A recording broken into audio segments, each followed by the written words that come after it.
నారాయణ ఆది నారాయణ. ఓం నారాయణ ఆది నారాయణ ఛానల్ను ఆదరిస్తున్న గురు బంధువులకు స్వాగతం, సుస్వాగతం. ఓం నారాయణ ఆది నారాయణ. ఓం శ్రీ భగవాన్ వెంకయ్య స్వామి నమః. ఆశ్రిత జనరక్షకుడు, దేనజన బాంధవుడు శ్రీ భగవాన్ వెంకయ్య స్వామి వారి పాద పద్మములకు నా ప్రణామములు. సమస్త సగుణ రూప నిర్గుణ రూప గురుదేవుల పాద పద్మములకు నా నమస్సుమాంజలి. శ్రీపాద శ్రీవల్లభ చరితామృతం. ఇది కలియుగ ప్రథమ దత్తావతారమైన శ్రీపాద శ్రీవల్లభ స్వామి పూర్తి చరిత్రను తెలిపే మహత్ గ్రంథం. ఈ గ్రంథము వారి ప్రియ శిష్యుడు శ్రీ శంకర భట్టు గారు సాంస్క్రిట్లో రాశారు. దీనిని తెలుగులో అనువదించబడిన వారు శ్రీ మల్లాది గోవింద దీక్షితులు, భీమవరం. వీరు శ్రీపాద శ్రీవల్లభ స్వామి మాతామహులైన బాపన అవధానుల గారి వంశములో 33వ తరం వారు.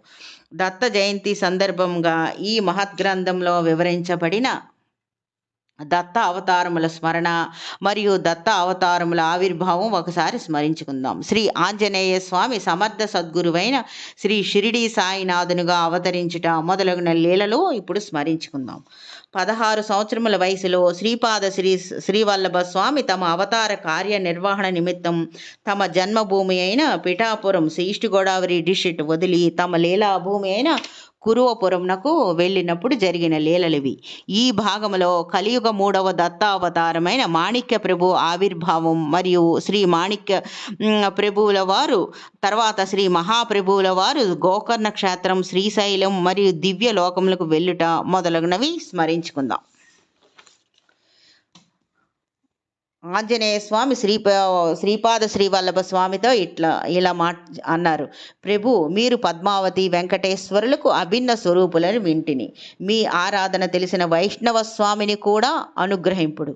అంతటి శ్రీచరణులు ఇట్లండ్రి. నన్నే నిరంతరము స్మరించుచు నా చైతన్యంలో సదా మనస్సును లీలం చేసి ఉండు గోపాలరావు అనే మహావిష్ణువును నీకు గురువుగా ప్రసాదించుచున్నాను. అతడు వెంకటేశ్వర భక్తుడై వెంకూస అనే నామముతో పిలువబడును. అతని శరీరము వదిలిపెట్టిన తర్వాత అతని భస్మమును కొండయందు ఉంచి కొంతకాలము భూమిలో నిక్షిప్తం చేయుము. నా సూచన అందిన తదుపరి ఆ కొండను తెరిచి చూసిన వెంకటేశ్వర స్వామి విగ్రహం ఉండును. ఆ విగ్రహముకు అర్చనలు జరిపినను నేను ప్రసన్నుడనై వరములను ఇచ్చేదను.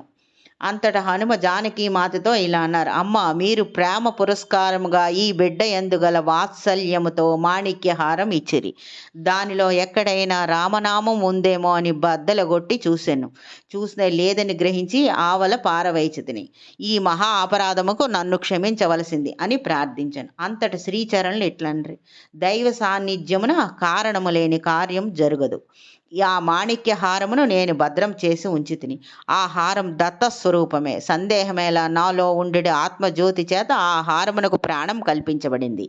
ఆ మాణిక్య హారమే గురుస్వరూపమే విరాజిల్లుగాక. ఆ గురుస్వరూపం మాణిక్య ప్రభు అని పిలువబడునుగాక అని అనుగ్రహించారు. నాయనలారా, శ్రీవల్లభులు బదరియందు నారాయణ స్వరూపులే. నరుడని ఈ మహర్షి భూలోకమున తిరిగి అవతరించునని చెప్పారు. కానీ ఏ నామరూపముతో అవతరించునో శ్రీచరణులు మాత్రమే వారికి మాత్రమే ఎరుక. తర్వాత శ్రీ మహాప్రభువులు ద్రోణగిరి అని పిలువబడు సంజీవని పర్వతం వద్దకు వెళ్ళిరి. కొన్ని రోజుల పర్యంతం అక్కడ ఉన్న ఋషి సంగములతో ఆనందముగా గడిపిరి. అక్కడ ఉన్న మహాయోగులకు ఏమి అనుగ్రహించారో ఎవరికి తెలియదు. అచ్చట నుంచి కల్కి ప్రభువు జన్మించు శంబల గ్రామముకు వెళ్ళారు. ఆ ప్రదేశం మహాయోగులకు కూడా దర్శించ వీలు కాని ప్రదేశం. హిమాలయములందు వేల కొలది సంవత్సరముల తరబడి తపస్సు చేయి మహాపురుషులు అచ్చట ఉంటారు. శంబల గ్రామమందు వారు స్ఫటిక పర్వతం నందలి శుద్ధ జలమును త్రాగారు. అది తాగిన వారికి వయసు నిలిచిపోను. అందుచేత అప్పటి నుంచి వారి శరీరంలో ఎటువంటి మార్పు లేక 16 సంవత్సరముల బాలుని వలె ఉండిరి. శ్రీ మహాప్రభువులు గోకర్ణ క్షేత్రము దివ్య లోకములకు వెళ్ళట. అక్కడి నుంచి తదుపరి వారు అనేక దివ్య స్థలములు సంచరించుచు భక్తులకు మహర్షులను అనుగ్రహించుతూ గోకర్ణ క్షేత్రం చేరారు. గోకర్ణ క్షేత్రమున శ్రీపాదులు వారు 3 సంవత్సరములు ఉన్నారు. అది మహాపుణ్యక్షేత్రం. అచ్చట వారు అనేక దివ్య లీలలను చూపిరి. అవి లెక్కకు మిక్కుటముగా ఉండును. వారు క్షణక్షణ లీలా వినోది. అచ్చట నుంచి వారు శ్రీశైలంకు చేరారు. శ్రీ బాపనాచార్యులు ఈ శ్రీశైలంలోనే గతములో మహాయజ్ఞం ఒకదాన్ని చేసి సూర్యమండలము నుంచి మల్లికార్జున లింగంలోకి శక్తిపాతం చేయుట వలనే శ్రీపాద శ్రీవల్లభుల అవతారం వచ్చినది. అచ్చట నుంచి వారు తమ యోగ మార్గమున శరీరముతో మహా అగ్నిగోళ సదృశ్యులే సూర్యమండలమునకు పోయిరి.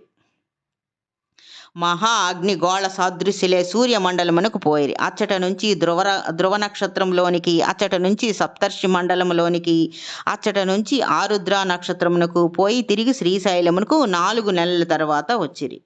ఆరుద్ర నక్షత్రము నుంచి ఆ నక్షత్రములో మహర్షుల కోరిక మేరకు దివ్య జ్ఞాన యోగమును ఒకదానిని, అత్యంత నూతన యోగం ఒకదాన్ని ప్రబోధించుటకు శ్రీశైలములో సిద్ధ పురుషులను సమావేశపరిచి బోధ చేసిరి. ఆ సిద్ధ పురుషులను తిరిగి ఆరుద్ర నక్షత్రంలోనికి పంపిరి. వారి కార్యక్రమం దురావగాహం.